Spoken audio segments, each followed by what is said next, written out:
tous. Est-ce que vous allez bien? Oui, alléluia. On est heureux d'être ici ce matin. Amen. On est heureux, on est conscient du privilège qu'on a de pouvoir se réunir, d'avoir encore cette liberté, cette possibilité. Et on veut surtout en profiter. Et on est aussi conscient que Jésus est là, au milieu de nous, qu'il vit en nous. Alors on va célébrer notre majesté ce matin ensemble. On va dire majesté. Loué soit notre majesté. À Jésus soit honneur, louange et gloire.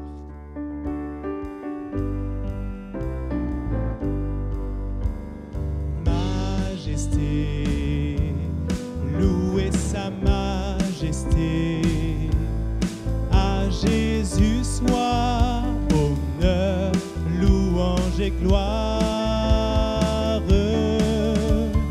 Majesté, suprême autorité, amour et paix coulent d'en haut sur ces sujets. Exalté, oui, élevé, le nom de Jésus. Glorifié, magnifié, Jésus-Christ le roi. Majesté, louez sa majesté. Roi crucifié, ressuscité, glorifié. Majesté, louez sa majesté. À Jésus soit honneur, louange et gloire. Majesté, suprême autorité, amour et paix coulent d'en haut sur ces sujets. Exalté, oui, élevé, le nom de Jésus. Glorifié, magnifié, Jésus-Christ le roi. Majesté, louez sa majesté. Roi crucifié, ressuscité, glorifié. Amen. Loué soit notre Dieu. Amen. Alléluia. On est tellement heureux de pouvoir lui dire et de pouvoir s'approcher de lui. Nous nous approchons de toi, Seigneur. C'est une vraie liberté que nous avons et on veut vraiment en prendre conscience. Il a déchiré le voile, il est mort à la croix, il est ressuscité et vraiment il nous a donné un accès libre au Père. Alors nous approchons de toi.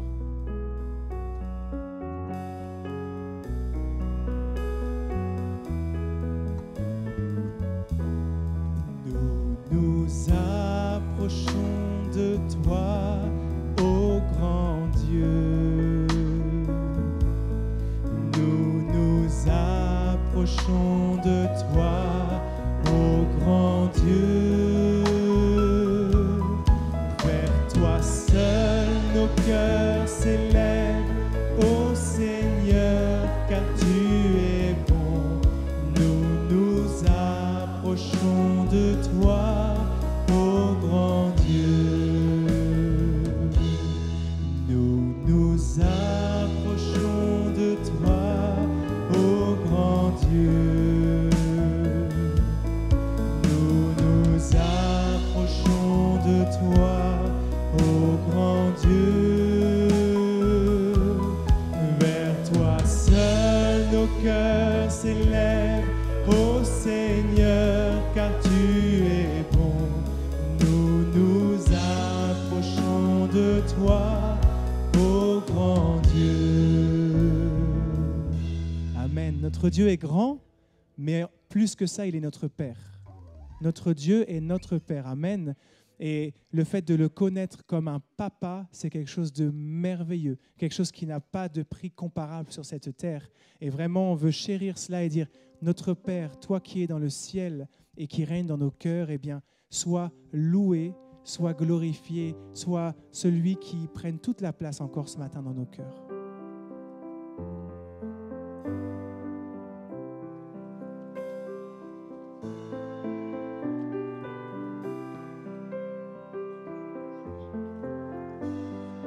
Notre Père dans le ciel, que ton nom soit sanctifié, que ton royaume vienne, nous voulons faire ta volonté. Donne-nous aujourd'hui le pain dont nous avons besoin. Le pardon est acquis pour nous et pour notre prochain. Gloire à Dieu, gloire à notre Père, gloire à Dieu. Nous chantons gloire à Dieu, gloire à notre Père, à lui le règne, la puissance, amen. Notre Père dans le ciel, que ton nom soit sanctifié, que ton royaume vienne, nous voulons faire ta volonté. Donne-nous aujourd'hui le pain dont nous avons besoin. Le pardon est acquis pour nous et pour notre prochain. Gloire à Dieu, gloire à notre Père, gloire à Dieu. Nous chantons gloire à Dieu, gloire à notre Père, à lui le règne, la puissance, amen. Nous ne chancellerons face à nos tentations, tu nous délivres du mal. À toi nos louanges, à toi nos honneurs et nos cœurs. Nous ne chancellerons face à nos tentations, tu nous délivres du mal. À toi nos louanges, à toi nos honneurs et nos cœurs. Gloire à Dieu, gloire à notre Père, gloire à Dieu. Nous chantons, oh oui, gloire à Dieu, gloire à notre Père, à lui le règne, la puissance, amen. À lui le règne, la puissance, amen. Alléluia. À lui soit l'honneur, la force, la louange, l'adoration. Il est glorieux, il est digne de cette adoration. Amen. Nous voulons le célébrer ensemble ce matin et on va le faire en partageant le repas de la scène. Juste après, on va pouvoir ensemble communier avec notre Dieu et nous souvenir qu'il est mort sur la croix, mais qu'il est aussi ressuscité, qu'il a choisi de tout donner pour nous, qu'il s'est librement offert. Et combien on veut encore lui dire simplement merci. On n'a rien mérité, mais pourtant il l'a fait pour chacun d'entre nous, jeunes et moins jeunes. Et jusqu'alors, si on est encore ici aujourd'hui, c'est parce qu'il a été aussi fidèle. C'est parce qu'il nous soutient, il prend soin. Alors, puissions-nous simplement lui rendre la reconnaissance de nos cœurs et la louange qu'il mérite. J'inviterai tous ceux qui sont engagés avec le Seigneur et en règle à se mettre debout pour partager ce repas. Et tous ceux qui vont servir le repas puissent s'approcher aussi de la table. Et on va ensemble pouvoir communier.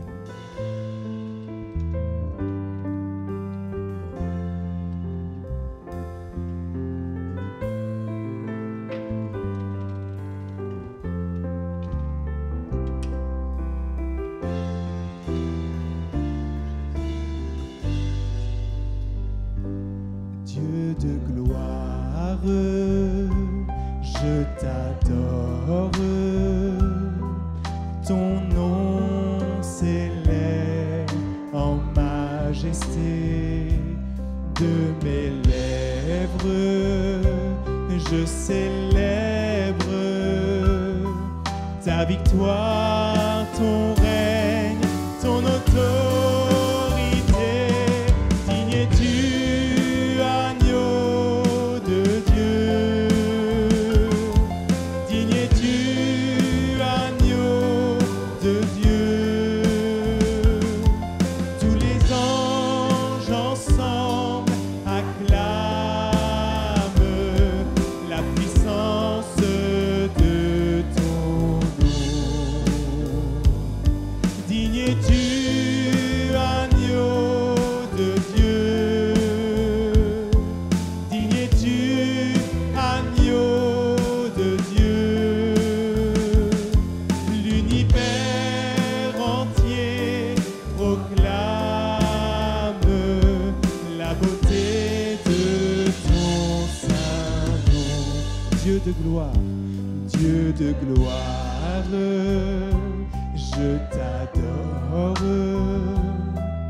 Ton nom s'élève en majesté. De mes lèvres, je célèbre ta victoire, ton règne, ton autorité. Digne es-tu, agneau de Dieu.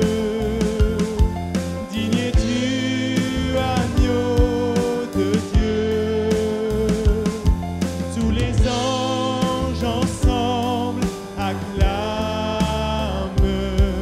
la puissance de ton nom. Digne es-tu, agneau de Dieu. Digne es-tu, agneau de Dieu. L'univers entier proclame la beauté de ton saint nom. Digne es-tu, digne es-tu, agneau de Dieu. Amen. Digne es-tu, agneau de Dieu. Tous les anges ensemble acclament la puissance de ton nom. Amen. Nous louons ton grand, ton merveilleux nom, Jésus, ce matin. Tous ensemble réunis, nous sommes de ceux qui veulent t'adorer, de ceux qui veulent t'élever, de ceux qui veulent te rendre toute la louange qui t'est due. Tu es merveilleux, tu es resplendissant de gloire et nous te célébrons ensemble ce matin. Merci pour qui tu es, Seigneur. Merci pour ta vie en nous. Gloire à ton nom, Jésus. Alléluia. Mon Jésus, je t'aime, je te sais à moi. Oh, quel charme extrême me retient à toi. Les plaisirs du monde ne m'attirent plus. Ton amour m'inonde, je t'aime, oh Jésus. Mon Jésus.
Gloire à Dieu, on est heureux de se retrouver ensemble pour partager la bonne parole de Dieu.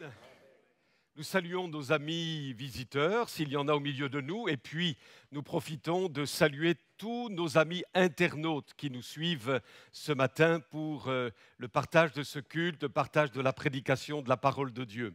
Nous poursuivons nos études sur le roi David. Nous avons parlé des dispositions de cœur de David, lequel est décrit comme étant l'homme selon le cœur de Dieu. Nous nous sommes arrêtés aussi sur le regard de Dieu sur David, et c'est pourquoi le Seigneur dit « J'ai vu parmi les fils d'Isaïe celui que je désire pour roi ».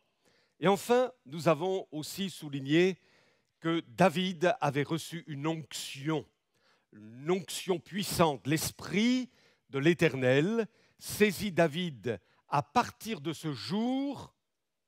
Est-ce que vous vous souvenez après? Et dans la suite. Oui, ça va? À partir de ce jour et dans la suite. Et nous allons ouvrir un deuxième chapitre que j'ai intitulé « L'ascension fulgurante de David ». Le mot qui résume certainement le mieux cette ascension est le mot « réussir ». Si vous lisez dans le premier livre de Samuel, au chapitre 18, vous allez découvrir qu'à 4 reprises, il est question de réussite, il est question de succès.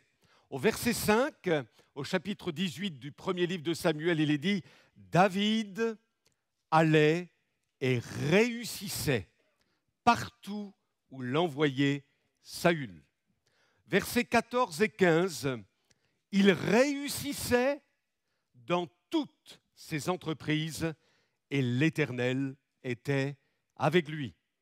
Saül, voyant qu'il réussissait toujours, avait peur de lui.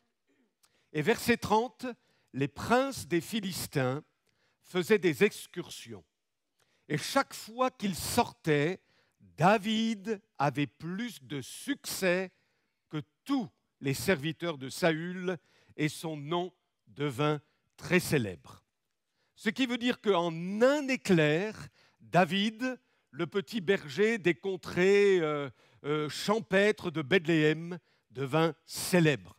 En un rien de temps, il est devenu la mascotte de tout un peuple, le héros national, lui qui n'avait que 17, 18 ans, lui sur lequel personne n'avait misé, lui qui était considéré par tous, même son propre père, comme le petit sans aucune importance. C'est lui, David, dont l'Éternel a dit dans le livre des Psaumes au chapitre 89, « J'ai élevé du milieu du peuple un jeune homme. » Donc David, puisqu'il avait été saisi par l'Esprit de Dieu, puisqu'il était dans le plan, dans le projet de Dieu, réussissait. Et je pense que ça doit nous interpeller, et on va en parler notamment dans un autre point de ce message. Mes frères et sœurs, je voudrais quand même marteler cette vérité, c'est que nous ne sommes pas appelés à une vie d'échec en ce qui concerne le royaume de Dieu, mais tout a été accompli par Jésus, par sa mort sur la croix et par sa résurrection, pour que nous menions une vie victorieuse. Il y a quelques amens, ce n'est pas suffisant. Pour que nous menions une vie victorieuse. Alléluia. Grâce à Jésus, Dieu ne nous a pas appelés à vivre dans l'échec permanent. Il peut y avoir des échecs. Il peut y avoir des désagréments. Il y a des épreuves. Il y a des coups durs. Il y a des moments difficiles dans la vie. Mais toujours, comme David, le Seigneur nous relève. Le Seigneur nous fortifie, le Seigneur nous renforce et le Seigneur, dans sa grâce, nous donne de remporter des victoires. Alors posons-nous la question suivante. Qu'est-ce qui sous-tendait cette réussite? Je pense que c'est la main invisible de Dieu, que j'appelle la providence de Dieu. Le Dieu que nous avons, bien-aimés, est le Dieu de la providence. Qu'est-ce que la providence divine? La providence divine, c'est la main invisible de Dieu qui orchestre les choses, les dirige, les planifie, de telle sorte que ses desseins pour chacun de nous se réalisent. C'est la providence divine qui suscite les événements et les circonstances en notre faveur pour que s'accomplisse la destinée qu'il a prévue pour nous. Dieu avait un plan pour David. Dieu avait une destinée pour David.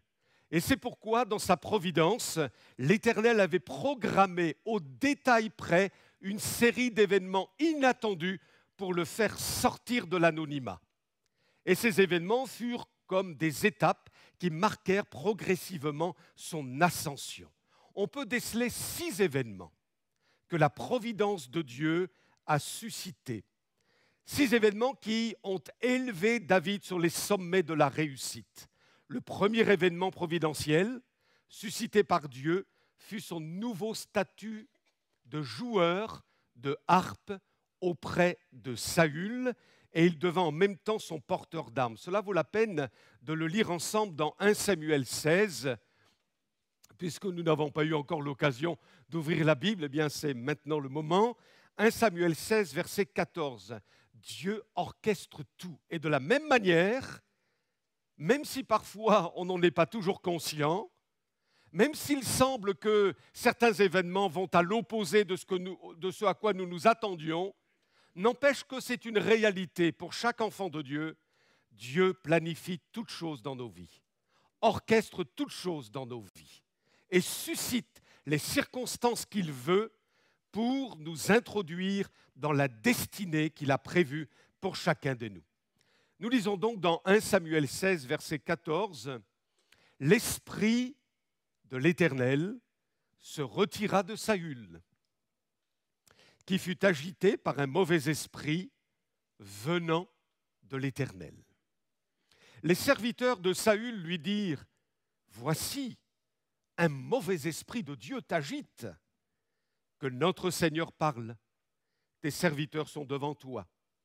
Ils chercheront un homme qui sache jouer de la harpe, et quand le mauvais esprit de Dieu sera sur toi, il jouera de sa main et tu seras soulagé. » Saül répondit à ses serviteurs, « Trouvez-moi donc un homme qui joue bien et amenez-le-moi. » L'un des serviteurs prit la parole et dit, « Voici, j'ai vu un fils d'Isaïe, Bethléemite, qui sait jouer. C'est aussi un homme fort et un vaillant guerrier, parlant bien et d'une belle figure, et l'Éternel est avec lui. » Saül envoya des messagers à Isaïe pour lui dire, « Envoie-moi David, ton fils, qui est avec les brebis. » Isaïe prit un âne qu'il chargea de pain, d'une outre de vin et d'un chevreau, et il envoya ces choses à Saül par David son fils. David arriva auprès de Saül et se présenta devant lui. Il plut beaucoup à Saül, et il fut désigné pour porter ses armes. Saül fit dire à Isaïe, « Je te prie de laisser David à mon service, car il a trouvé grâce à mes yeux. » Et lorsque l'Esprit de Dieu était sur Saül, David prenait la harpe et jouait de sa main. Saül respirait alors plus à l'aise et se trouvait soulagé, et le mauvais esprit se retirait de lui. Voyez-vous, Dieu peut même se servir de Satan pour accomplir ses desseins. C'est-à-dire que nous ne devons pas donner à Satan plus d'importance qu'il n'a. Il est vaincu. Et il peut même, si cela peut nous étonner, être au service de Dieu. Dieu peut l'utiliser pour servir ses desseins. Et c'est ce qu'il a fait ici. Alors que l'esprit s'était retiré de Saül, un mauvais esprit venant de l'Éternel a agité Saül. Et tout cela avait été programmé par le Dieu Tout-Puissant. La main invisible de Dieu orchestrait toutes choses pour faire sortir David de l'anonymat. Et voilà que David s'introduit dans le palais de Saül. Saül ignorait complètement qu'il était en train d'introduire son successeur dans son palais. Voilà un événement providentiel. C'est le premier événement providentiel qui a permis à David de sortir de ses champs où il paissait les troupeaux. Le deuxième événement providentiel suscité par Dieu fut, et nous nous en intéresserons, Dieu voulant, dimanche prochain, la victoire de David contre le géant Goliath. Là encore, tout a été orchestré par le Seigneur. À tel point que le papa, Isaïe, dit à son jeune fils, alors que les autres fils sont sur le champ de bataille pour mener la guerre contre les Philistins, « Écoute, va voir tes frères. Il y a là des provisions que tu vas leur apporter. » Tout ça est conduit par la main invisible de Dieu, par la providence de Dieu. Et voilà que David arrive sur le champ de bataille, il voit sur un versant l'armée d'Israël avec Saül, et il voit de l'autre côté, sur l'autre versant, l'armée des Philistins avec Goliath.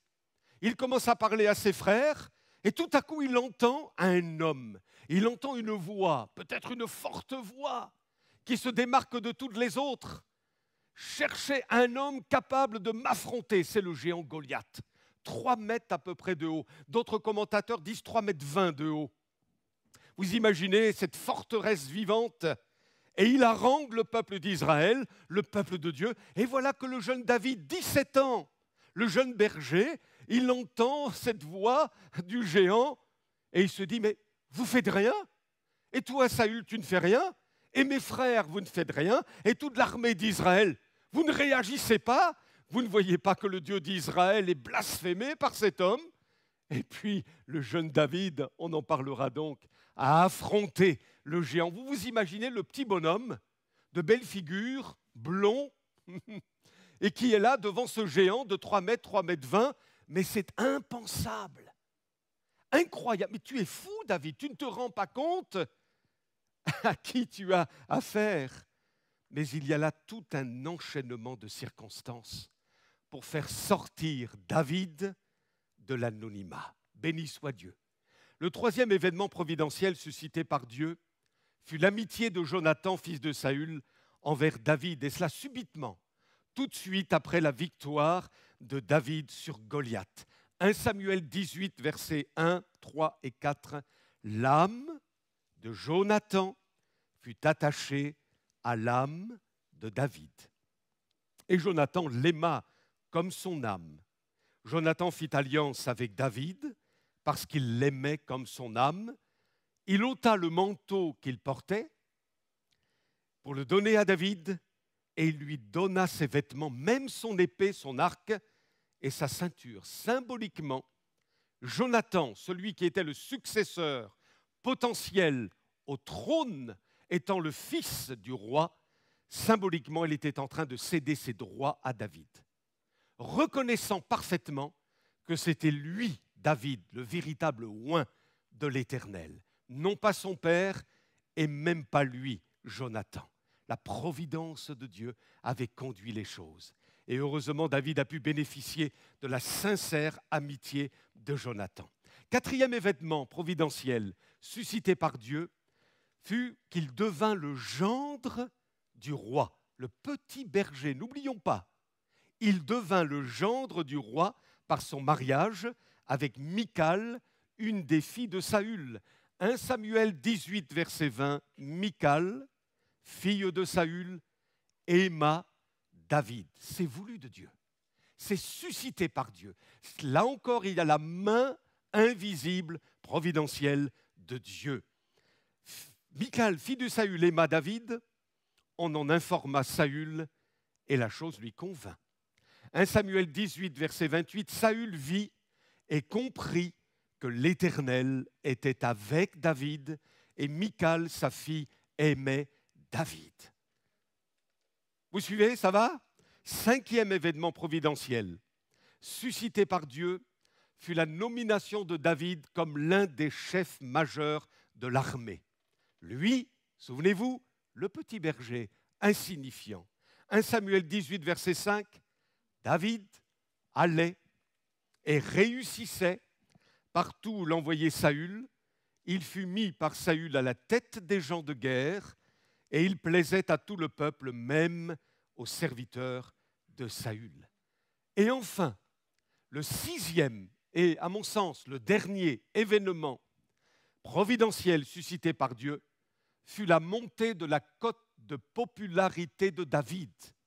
Lui l'insignifiant, lui sur lequel personne n'aurait misé, lui qui était à l'abri des regards, auprès des brebis. Voilà qu'il est écrit à son sujet au chapitre 18 du premier livre de Samuel, versets 5 à 7. Il plaisait, et c'était voulu de Dieu, à tout le peuple, même aux serviteurs de Saül.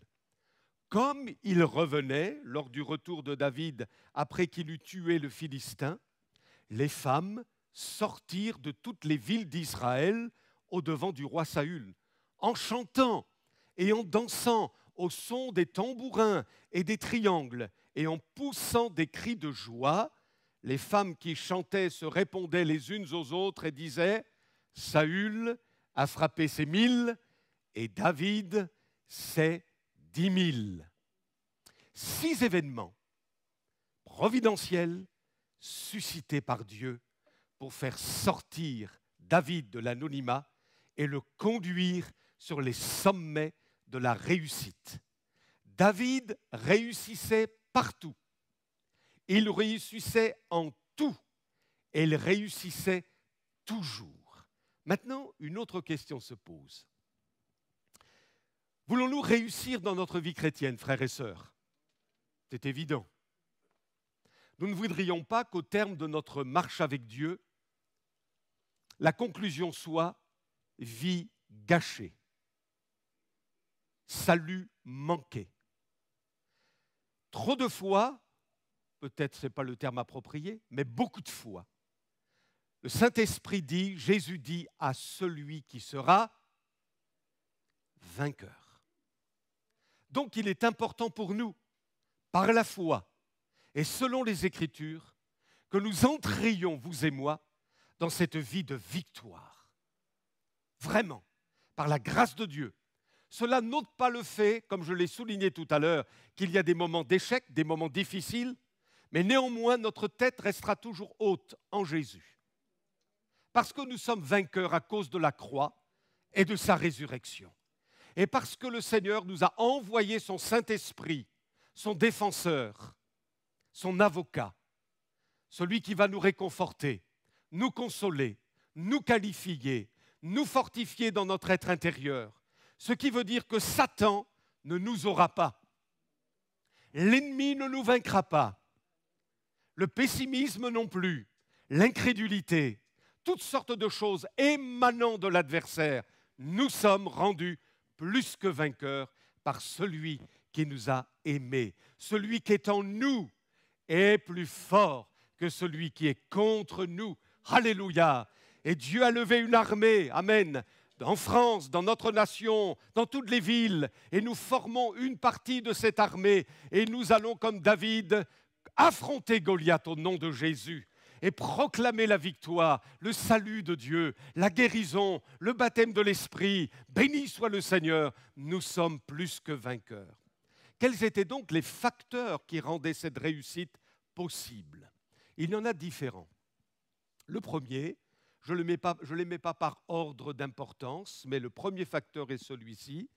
David avait la faveur de Dieu. C'est important d'avoir la faveur de Dieu. Peut-être pas de le ressentir, mais de le vivre. Est-ce que vous pouvez dire, frère, est-ce que je peux dire, j'ai la faveur de Dieu? Non pas en raison de mes mérites, de mes compétences, de mes qualifications, mais en raison de son amour pour moi, de sa grâce qui m'accompagne tous les jours de ma vie, comme il est écrit dans le psaume 23.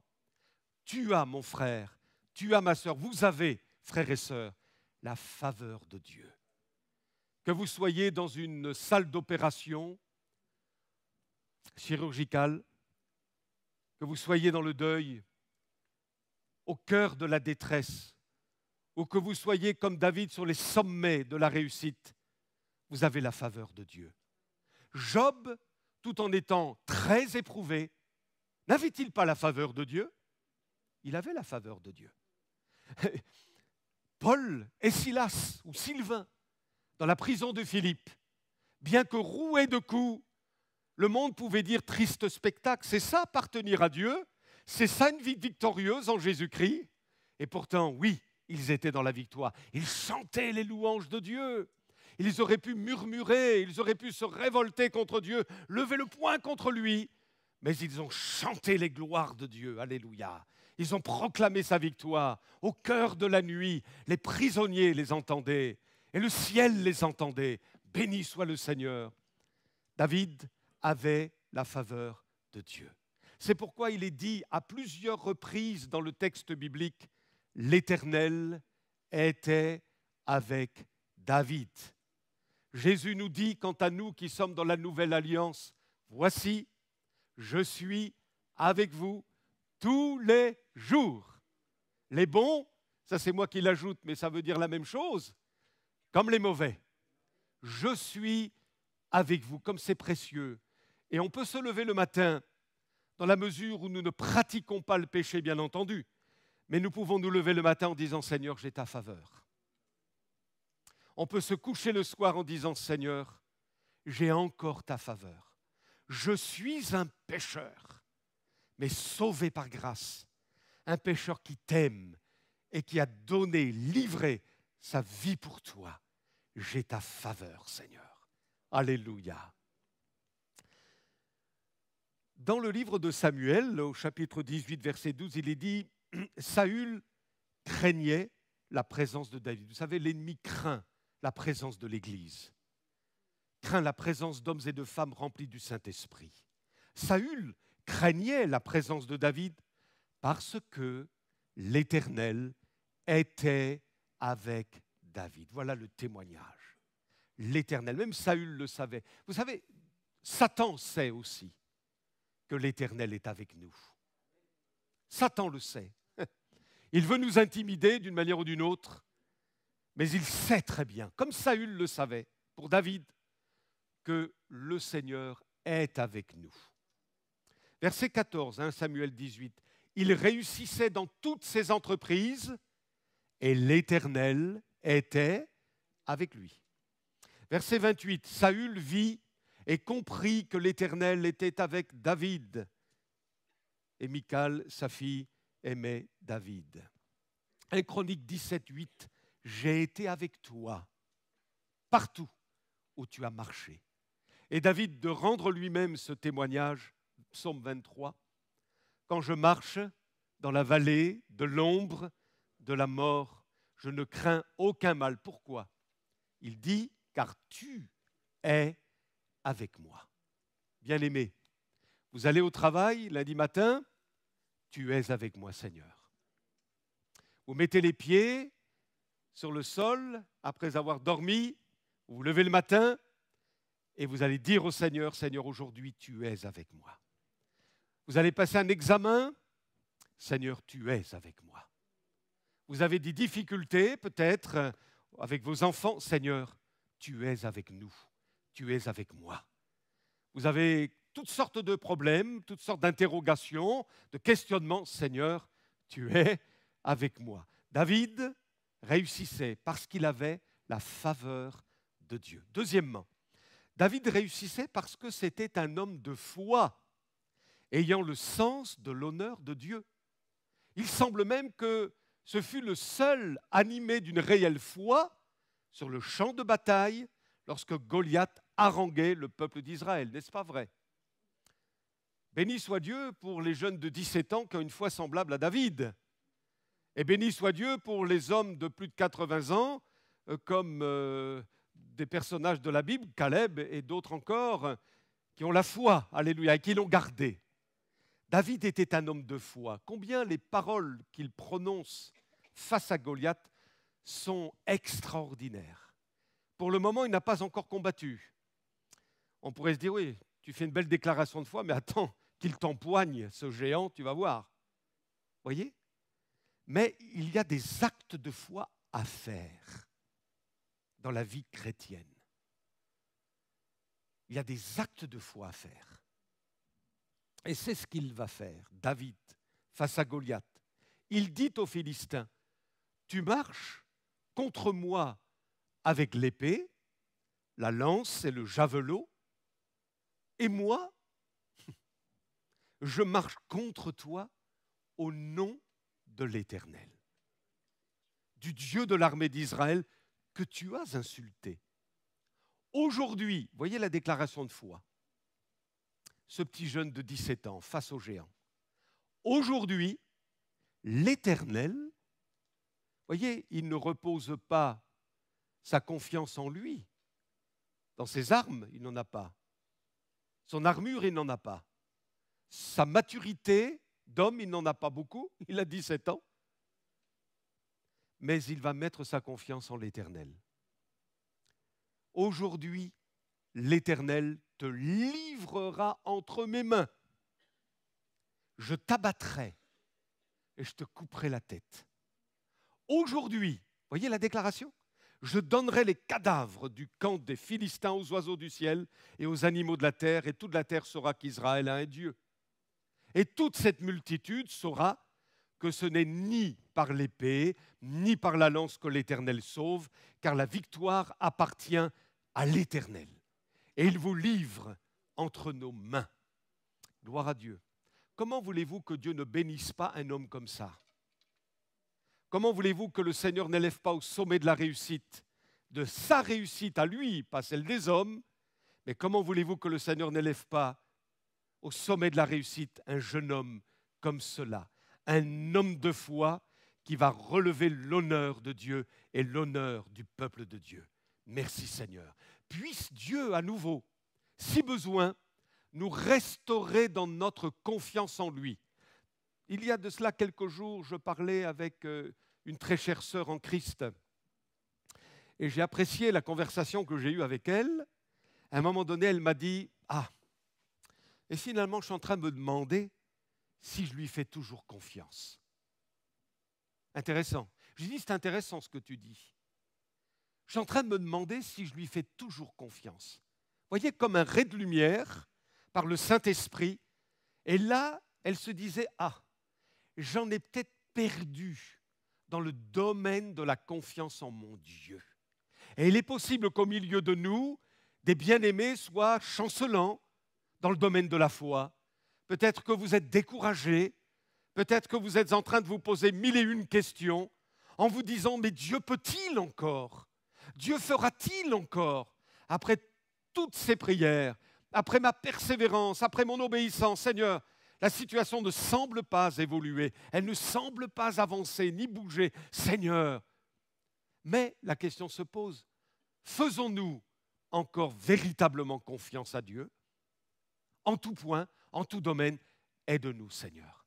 Et parfois, nous sommes aussi dans ce propos tenu par cet homme dans le Nouveau Testament. Je crois, Seigneur, mais viens au secours de mon incrédulité. Vous voyez le paradoxe ? Je crois, mais en même temps, j'ai du mal à croire. Vous voyez ? Seigneur, renforce notre foi. Il est possible que le Seigneur vous fasse réussir là où peut-être vous avez toujours raté. Béni soit Dieu. Troisième facteur qui favorisa la réussite de David. David était humble. Vous vous imaginez ?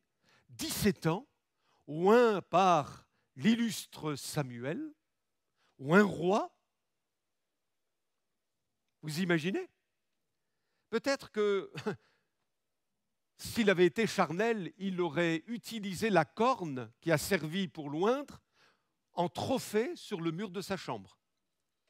Peut-être qu'il aurait fait en sorte qu'on lui confectionne une belle couronne, vous voyez ? Et puis, quand il a été oint roi, par la suite, Saül lui propose pour femme sa fille aînée qui s'appelait Mérab. Et David répond, mais qui suis-je ? Vous voyez, il n'a pas dit, oh la bonne affaire, formidable. Non, non, non, qui suis-je ? Qu'est-ce que ma vie, dit-il ? Qu'est-ce que la famille de mon père en Israël pour que je devienne le gendre du roi ? Et quand il s'est agi de la fille cadette de Saül, Michal, David répondit, croyez-vous qu'il soit facile de devenir le gendre du roi ? Moi, je suis un homme pauvre et de peu d'importance. Savez-vous ce qu'il a fait quand il a été oint roi ? Est-ce qu'il s'est pris la tête ? Est-ce qu'il est allé vers ses frères en disant « Ah ah, voyez, c'est pas vous, mais c'est moi ». Rien de cela. Il est allé retrouver ses brebis. Je ne pense pas qu'un garçon de 17 ans, ayant eu un tel événement dans sa vie, soit capable de faire ça. Seul celui qui est humble peut le faire. Et Dieu fait réussir non pas les orgueilleux, mais les humbles. Plus nous serons humbles de l'humilité de Jésus, plus Dieu nous fera grâce. Par contre, la Bible dit que Dieu résiste aux orgueilleux. Y aurait-il de l'orgueil dans votre cœur, dans le mien? Peut-être qu'on peut se poser des questions et se dire, mais pourquoi, Seigneur, ça ne fonctionne pas ici ou ça ne fonctionne pas là? Serait-ce un problème d'orgueil? Bien camouflé. Laissons le Saint-Esprit sonder notre cœur. Quatrième facteur favorisant la réussite, David avait l'onction. L'onction nous fait réussir là où la chair échoue. Et l'on a parlé des 3 onctions de David, ce qui veut dire qu'au fur et à mesure que ses responsabilités augmentaient, il avait besoin de plus d'onction. Quelle est notre ambition spirituelle dans ce domaine? Ressentons-nous le besoin d'onction supplémentaire dans chacune de nos vies? Il savait qu'il ne pouvait pas vivre sur ses réserves. Le grand malheur, et nous l'avons souligné, je crois, dimanche dernier, c'est que les églises de Pentecôte que nous sommes peuvent, quelque part, penser qu'on peut vivre sur nos réserves d'autrefois. Or, nous avons besoin, vous l'avez bien compris, de renouvellement du Saint-Esprit année après année. Une église ne peut pas se reposer sur ses succès passés, sur les visitations d'autrefois du Saint-Esprit, mais nous avons besoin de les vivre aujourd'hui. Nous avons besoin de préparer l'avenir et de dire, Seigneur, laisse encore ta marque de Pentecôte sur nos vies, sur notre rassemblement, sur nos réunions, sur les ministères, sur tous ceux qui sont en place, divers postes. Nous avons besoin d'onction de l'Esprit. Et l'onction de l'Esprit nous conduira toujours dans la victoire. Alléluia. Et je conclus. Le dernier facteur, me semble-t-il, favorisant la victoire, c'est que David était obéissant.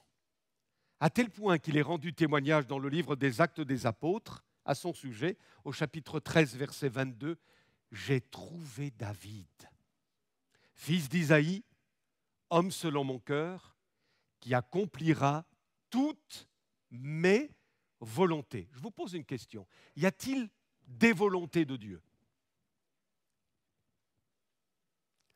Qui accomplira toutes mes volontés. Il n'est pas dit toute ma volonté, mais toutes mes volontés. Je pense qu'il y a personnellement la volonté de Dieu qui est très clairement explicitée, définie dans l'Écriture. Je prends 2 exemples. Vous venez de vous marier, bonne nouvelle. Mais le Seigneur, selon une pseudo-volonté, imaginez, ne va pas vous dire au bout de 2 ans, bon, maintenant ça suffit, tu vas te marier avec une autre. 4 ans après, maintenant c'est terminé avec elle, tu vas te marier avec une autre encore. Et puis au bout de 5 ans, encore avec une autre. Les volontés de Dieu, ce serait complètement en incohérence avec l'Écriture. Il y a la volonté de Dieu. Définie, on est bien d'accord, dans la parole de Dieu. L'homme quittera son père et sa mère, s'attachera à sa femme, que l'homme ne sépare pas ce que Dieu a uni. Ça, c'est la volonté de Dieu. La volonté de Dieu. D'autre part, un autre exemple, Dieu veut que tous les hommes soient sauvés. Alléluia. Qu'aucun périsse, mais que tous soient sauvés.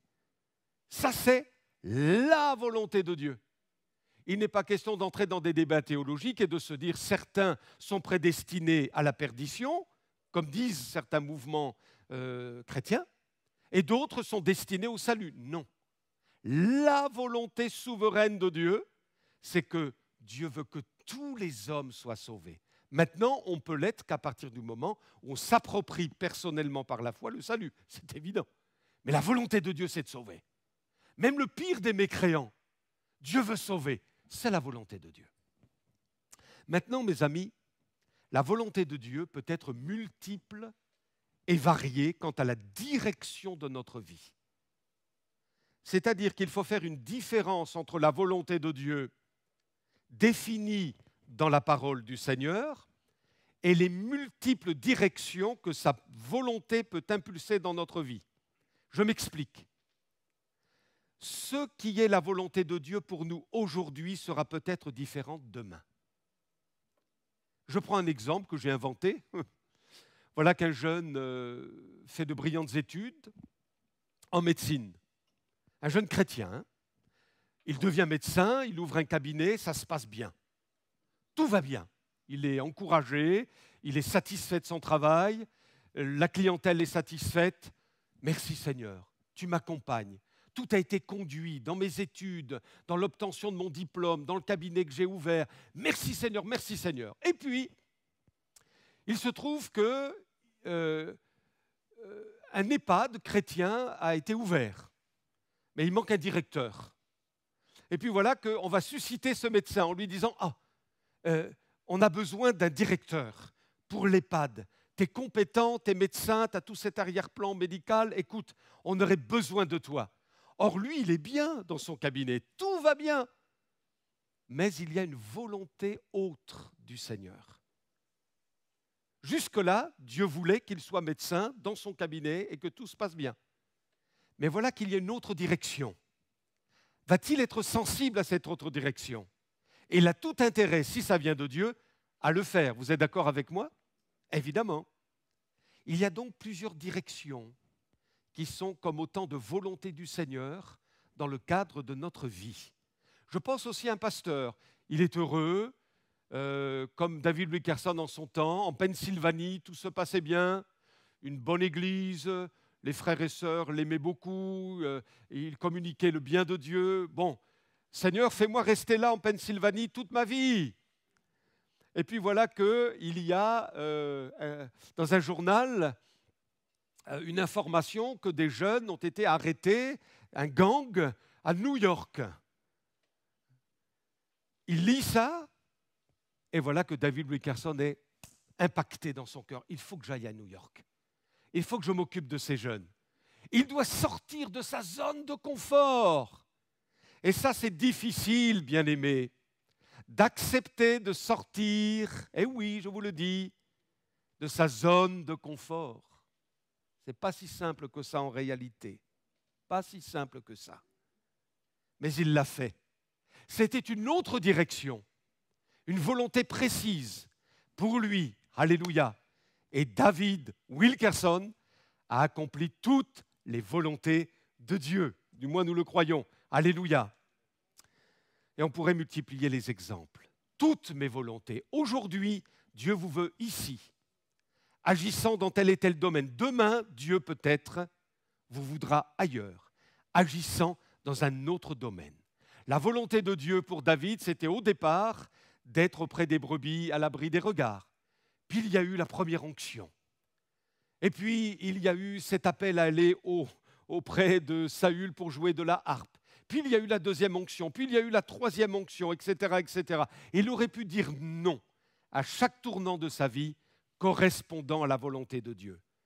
Mais il a accompli toutes les volontés de Dieu. Amen.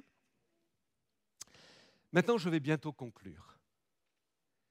Et c'est le moment, pour vous comme pour moi, de nous poser la question importante. Tout ce que je vous ai dit là, ça sert à quoi? Tout cet enseignement sur la réussite de David doit nous mener où? Souvenez-vous de ce verset qui est comme le fil d'or de nos études sur David. Vous vous en souvenez? Romains 5, verset 17. J'espère que vous allez le connaître par cœur. Romains 5, verset 17. La deuxième partie de ce verset dit, et je lis dans une certaine version, « Ceux qui reçoivent l'abondance de la grâce et du don de la justice, c'est-à-dire ceux qui sont sauvés. » L'apôtre Paul dit, inspiré de l'Esprit de Dieu, « Ils régneront dans la vie par le seul Jésus-Christ. » Ils régneront dans la vie par le seul Jésus-Christ. Et à l'image de David, qui réussissait, on va parler de ses déboires une autre fois. Mais cependant, il y a aussi dans notre vie chrétienne une large part à la victoire. J'ai envie de dire, bien que ce terme ne soit pas très approprié, mais vous le comprenez, selon le ciel, a une large part de succès pour lui. Ça fait partie de notre vie avec Dieu. J'ai envie de vous dire, la vie chrétienne n'est pas une vie de galère permanente. C'est vrai qu'il y a une part de souffrance. C'est vrai que chacun doit porter sa croix. C'est vrai que le chemin est resserré. C'est vrai qu'il y a des coups durs. Mais c'est vrai aussi que tout cela est sous-tendu par la victoire de Christ. Doit-on avoir constamment les yeux baissés? Ou pouvons-nous encore lever les yeux vers Jésus et plonger nos regards dans les promesses du Seigneur? Dieu veut-il pour nous une vie empreinte de désespoir ou marquée par l'espérance? Est-ce qu'il peut encore se passer quelque chose de positif dans notre vie? Est-ce que Dieu peut transformer votre solitude en un oasis, une grâce particulière? Est-ce que lorsque nous passons par la vallée de Baca, Dieu peut nous donner la force de la transformer en un lieu plein de sources? Est-ce que le Seigneur peut nous faire réussir là où nous avons déjà raté? Et s'il y a un temps pour les vaches maigres, pour les épis maigres, comme au temps de Joseph, avec la famine, Dieu ne pourra-t-il pas transformer en son temps à lui les vaches maigres en vaches grasses, les épis maigres en épis mûrs? Je voudrais vous livrer 4 textes qui ont marqué ma vie et qui sont encore comme autant de textes bibliques qui fortifient ma foi jusqu'à la fin de mes jours. 4 textes, vous êtes d'accord? Psaume 90, verset 15. Ce texte, je l'ai souligné dans ma Bible, je l'ai marqué aussi en annotation dans ma Bible avec plusieurs versions. Psaume 90, verset 15, je vous le laisse sur votre cœur. « Réjouis-nous autant de jours que tu nous as humiliés, autant d'années que nous avons vu le malheur. » Et la Bible du Sommeur dit, « Rends-nous en jours de joie les jours de nos épreuves, et en années de joie nos années de malheur. » Je vous le relis. « Rends-nous en jours de joie les jours de nos épreuves, et en années de joie nos années de malheur. » Ce qui veut dire que l'on peut s'attendre dans la victoire de Jésus, après avoir vécu peut-être des années de malheur, on peut s'attendre à des années de joie. Merci Seigneur. On peut s'attendre après des années de défaite, peut-être, à des années de victoire en Jésus. Un autre texte, Joël 2, verset 25. « Je vous remplacerai les années qu'ont dévoré la sauterelle. » Quand les sauterelles viennent pour dévaster un champ, ça laisse une scène de désolation.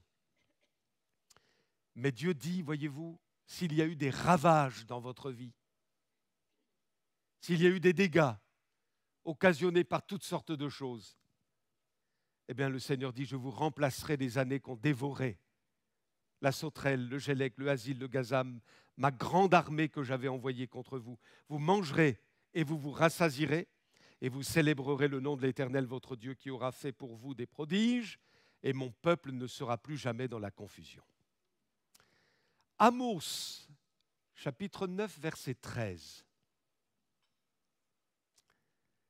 Voici les jours viennent, dit l'Éternel. Écoutez bien. Où le laboureur suivra de près le moissonneur. Pas de délai. C'est moi qui ajoute, hein. Pas de délai. En général, il y a un délai. Vous semez et au bout d'un certain temps, vous récoltez.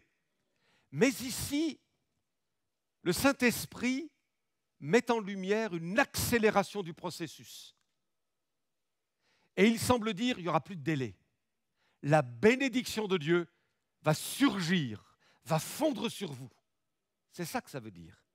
Les jours viennent où le laboureur, celui qui travaille la terre pour l'ensemencer, suivra de près le moissonneur. Ça va s'accélérer.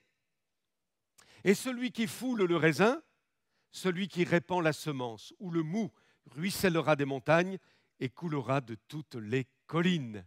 Gloire à Dieu. L'accélération du processus de la bénédiction. Ça vous tombe dessus. Le tout à coup de Dieu. Vous ne vous y attendez même plus. Et puis tout à coup, le miracle se produit. Le dénouement d'une situation survient. C'est la bénédiction. Merci Seigneur. Prenez cela dans votre cœur, frères et sœurs. Et puis le dernier texte, Hébreux 6, versets 14 à 15, Dieu dit à Abraham, et personnellement je me suis approprié ce texte, et faites-le aussi si vous le voulez. Certainement, ce n'est pas peut-être.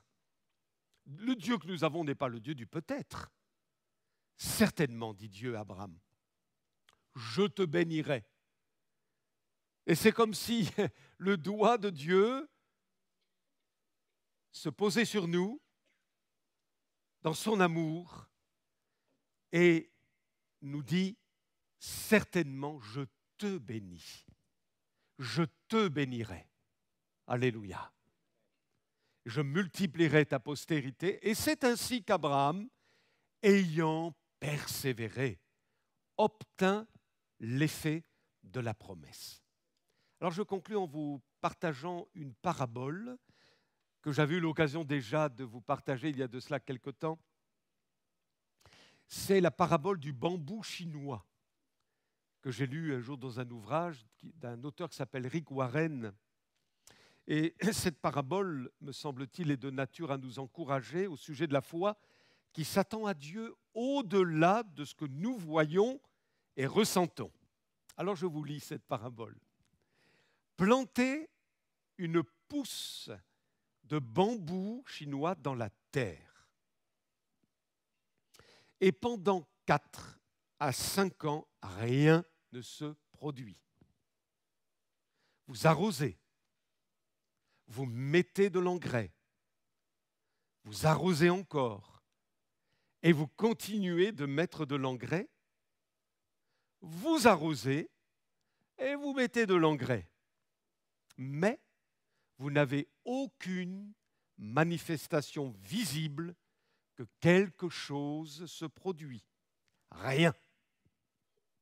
Cependant, au bout de la 5e année, les choses changent de façon spectaculaire.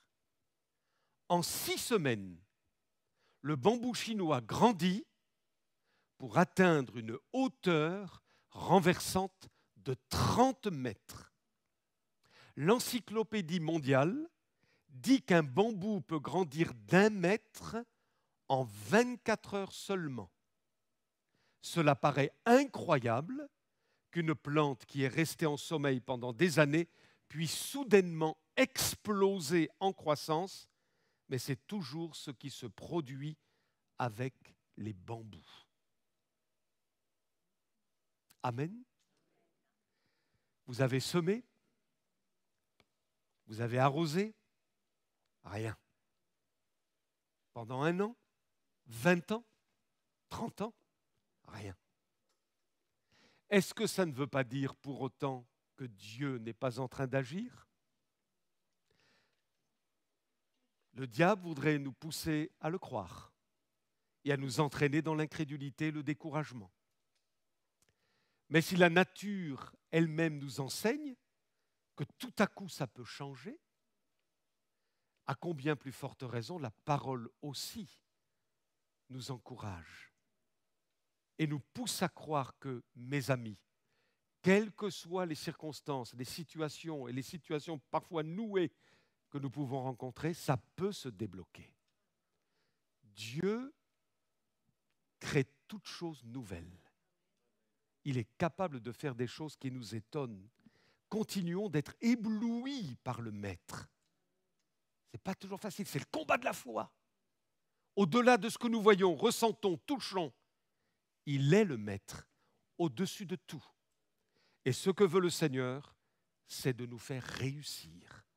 Malgré les échecs que nous avons pu essuyer, vous et moi, les coups durs, les moments où nous avons dû baisser la tête, mais de toute manière, d'une manière comme un fil conducteur, il y a la victoire de Christ jusqu'au terme de notre vie, à celui qui sera vainqueur. Nous n'avons pas fini de voir le Seigneur nous surprendre parce qu'il est grand, parce qu'il a vaincu Satan, parce qu'il nous aime, parce qu'il nous fait grâce et parce qu'il ne veut pas nous laisser dans une situation nouée, pleine de défaitisme, mais il relève son peuple, il fortifie ses bien-aimés et nous sommes l'armée du roi qui relève la tête, alléluia, et qui fait exploser le joug de la négativité. Béni soit Dieu.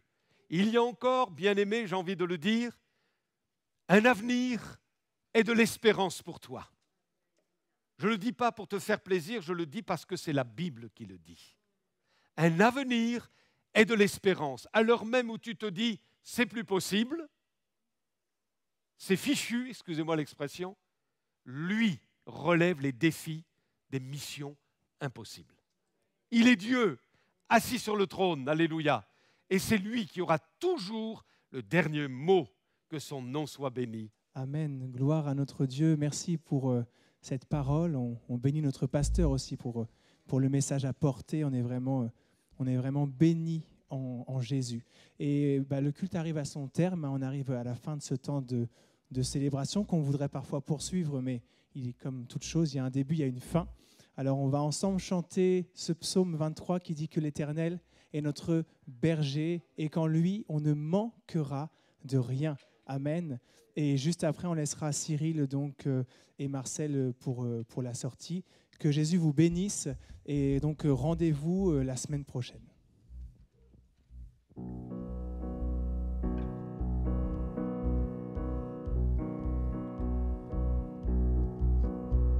L'Éternel est mon berger, de rien je ne manquerai. Oh mon âme, chante mon âme, pas à pas il me conduit, au bord des eaux calmes je le suis. Oh mon âme, chante mon âme, oui toujours le bonheur et la grâce m'accompagneront devant sa face. Dans sa présence, tellement de joie, tellement de joie. Et tant qu'il se trouve auprès de moi, aucun mal, mon âme, tu ne craindras. Et dans son temps, je reviendrai, je reviendrai. Et si je traverse encore, et si je traverse encore la vallée de l'ombre de la mort, oh mon âme, chante mon âme, puisqu'il m'aime le premier, non rien ne pourra nous séparer de son amour, de son amour. Oui, toujours le bonheur et la grâce m'accompagneront devant sa face. Dans sa présence, tellement de joie, tellement de joie. Et tant qu'il se trouve auprès de moi, aucun mal, mon âme, tu ne craindras. Et dans son temps, je reviendrai, je reviendrai. Yahweh, Yahweh, tu fais briller sur moi ton soleil. Yahweh, Yahweh, ta lumière chasse au loin les ténèbres.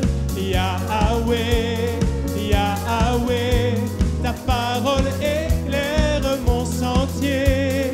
Yahweh, Yahweh, Yahweh.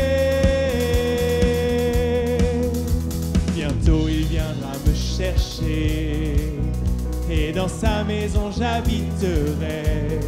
Oh mon âme, chante mon âme, sans cesse jusqu'à son retour.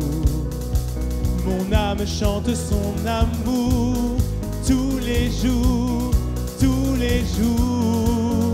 Oui, toujours le bonheur et la grâce m'accompagneront devant sa face. Dans sa présence, tellement de joie, tellement de joie. Et tant qu'il se trouve auprès de moi, aucun mal, mon âme, tu ne craindras. Et dans son temps, je reviendrai, je reviendrai. Yahweh, Yahweh, tu fais briller sur moi ton soleil. Yahweh, Yahweh, ta lumière chasse au loin les ténèbres. Yahweh, Yahweh, ta parole éclaire mon sentier. Yahweh, Yahweh, Yahweh, Yahweh, Yahweh, tu fais briller sur moi ton soleil. Yahweh, Yahweh, ta lumière chasse au loin les ténèbres. Yahweh, Yahweh, ta parole éclaire mon sentier. Yahweh, Yahweh, Yahweh. Amen. Soyez bénis.